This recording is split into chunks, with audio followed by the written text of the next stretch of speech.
High formation with Barber. Play action off of it. Fitzpatrick to the end zone. All too easy.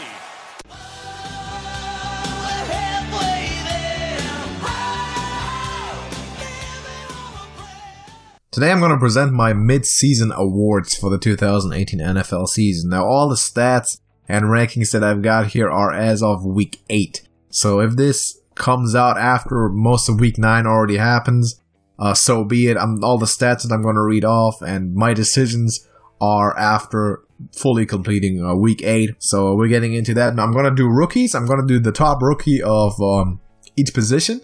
And I'm going to do comeback player of the year. And I'm going to do MVP of the league. And thank you to, I think 2 or 3 people suggested that in the comments and gave me inspiration for this. So I'm going to do it right now.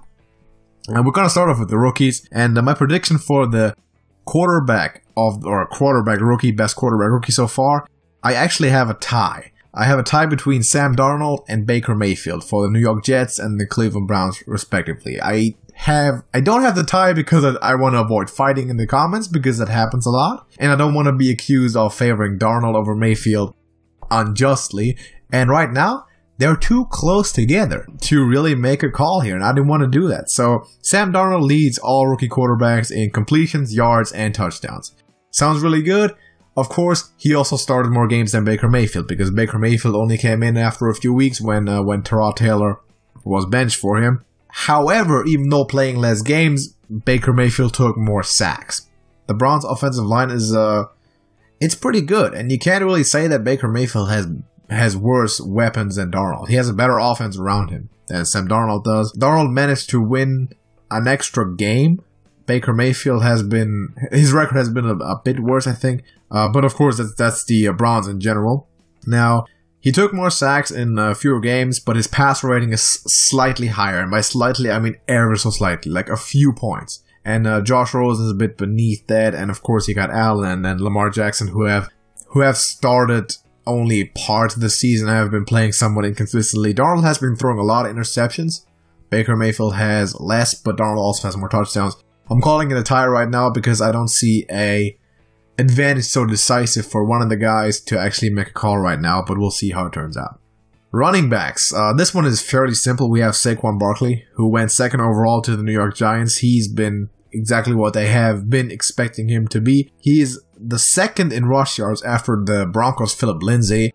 However, he leads all rookies in receptions and receiving yards. Not all rookie running backs, all rookies. That includes receivers. That includes Calvin Ridley and Christian Kirk, and that's something. I think his receiving stats are up there with his rushing stats too, and he leads the rookie running backs in rush touchdowns as well. I think he was like a dozen yards in total behind Philip Lindsay, which is really close, and all the receiving that he's got, he's on pace for a 1,000 season almost. And 2 people have done that so far, Roger Craig and Marshall Faulk. And he's a rookie, so there's no doubt about running backs. Saquon Barkley takes this easily.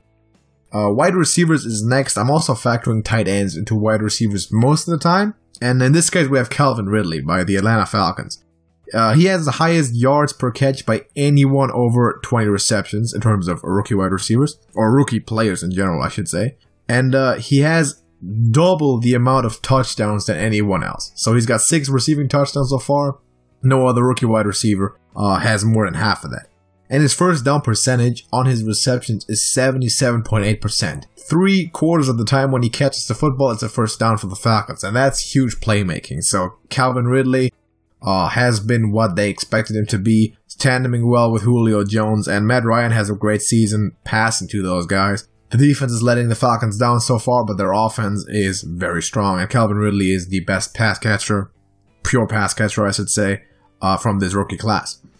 Offensive line, I'm going with Mike McGlinchey. Now, offensive line is tough to evaluate. You can just do that by watching film, and Pro Football Focus has a top offensive lineman grading, but there's no official stat.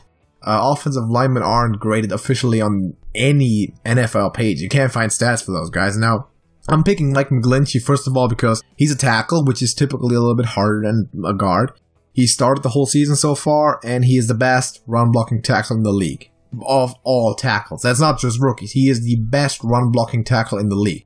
And that's a lot in terms of run blocking. Now, in pass blocking, he's been lacking a little bit. He still struggles against really quick rushers and people that can get under his pads because he's 6'8" and he needs to really find that anchor. His Pro Football Focus overall grade so far would be 78.4, which ranks him as a top 10 offensive lineman in the entire league. So even as a rookie, he has Pro Bowl chances as a right tackle. Switching to the defensive side of the ball, defensive line was actually pretty tough. I'm picking Daron Payne for the Washington Redskins. He had 3 sacks so far, 16 solo tackles, and the most total tackles out of all candidates.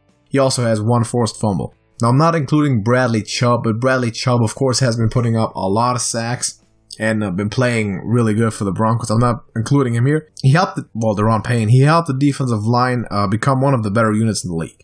The Redskins' defense has been stepping up a lot, and you can see it in the record. They have been, I think they have a 5-2 record. They've been playing really, really good after week 8, all that, of course. And the defense has a lot to do with that. And Daron Payne, along with Jonathan Allen, they've been playing really well, and he's gonna get the Defensive Line Award from me. Now, linebackers, I'm gonna be picking Darius Leonard because of his versatility. Now, he plays for the Colts. So far, he has 58 total tackles. That's a lot. And that's 9 more than the second guy, which is Fred Warner. He recorded 4 sacks as well. Fred Warner has 0. So Darius Leonard all over the place. 3 forced fumbles and 2 recovered fumbles. That is big time playmaking for Indianapolis, and that is well deserved to be the top linebacker in this year's rookie class. He also leads all rookies in combined tackles so far. Defensive backfield. We're going to go with Derwin James for the LA Chargers. Now, he's just a menacing presence on their defense. When you watch their games, he's playing like a veteran. He's got that Brian Dawkins factor, that Wolverine kind of presence around him, and he's bringing this defense up as a rookie. He has 3.5 sacks from the safety position and an interception, and 3.5 sacks from safety. A lot of defensive linemen and pass rushers don't have that right now, so that's really, really strong. He's the second in total tackles among defensive backs, just after Jesse Bates, who's also a candidate for this award for sure. He also has a lot of interceptions, but Derwin James, because of his impact on that defense and because of his plays that he makes in the run game specifically, his run support is excellent. People are afraid of him, and he is a great presence. He's getting the defensive back award so far in the midseason from me. Now, let's next look at Comeback Player of the Year. This is always an interesting award because it awards the person that basically overcame something, right? We have a person that might have gotten hurt horribly the year before or was unable to play for the most part, and now is coming back and plays a really, really high level as they are supposed to.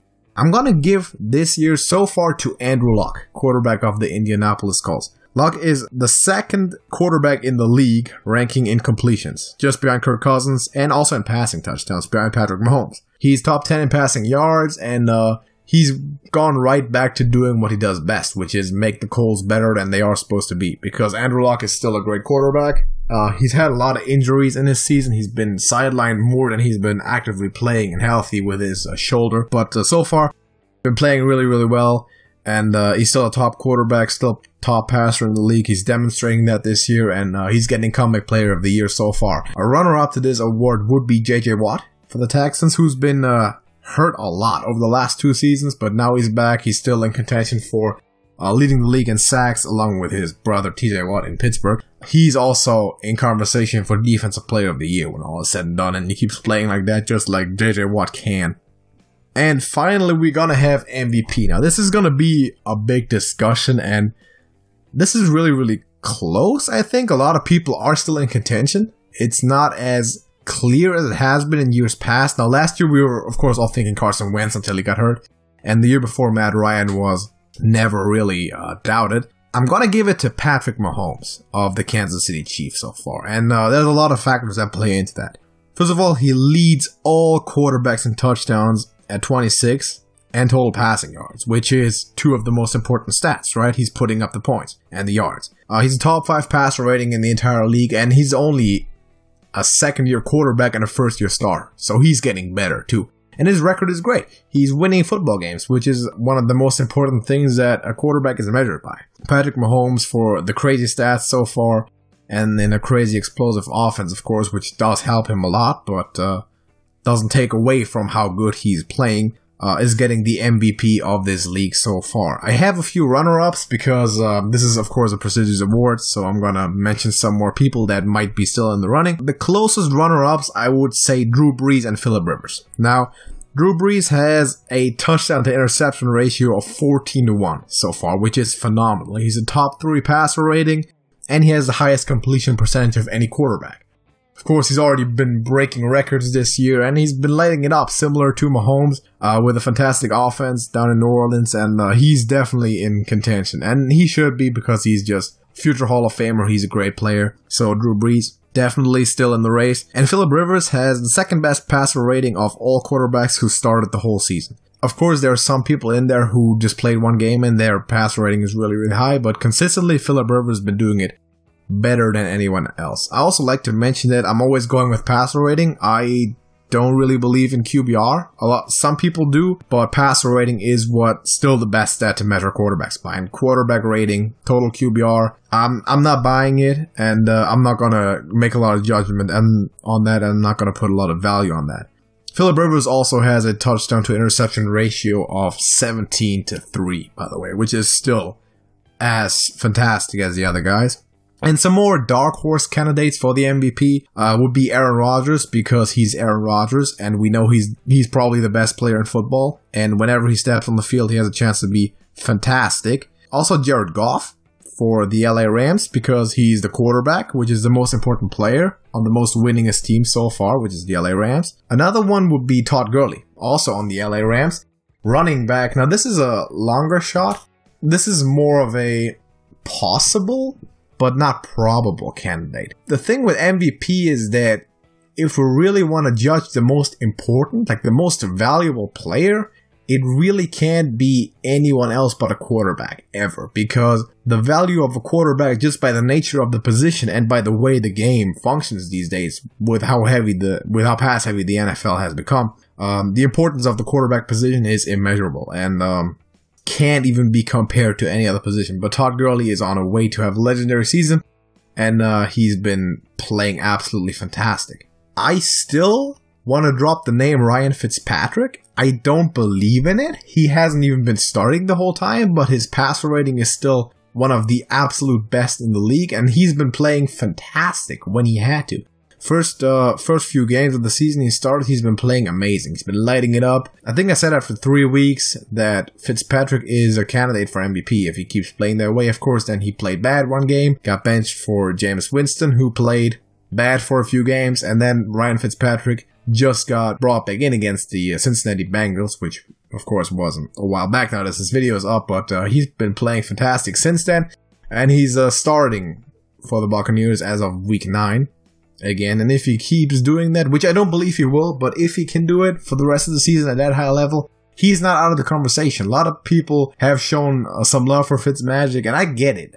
You want a guy like that to win the MVP. That would be fantastic because of how much out of left field that would come. But so far, Patrick Mahomes is the winner of that award so far. I've also mentioned Matt Ryan, but something needs to happen in the Atlanta Falcons record for Matt Ryan to be considered an MVP candidate. I'm also not seeing Tom Brady currently.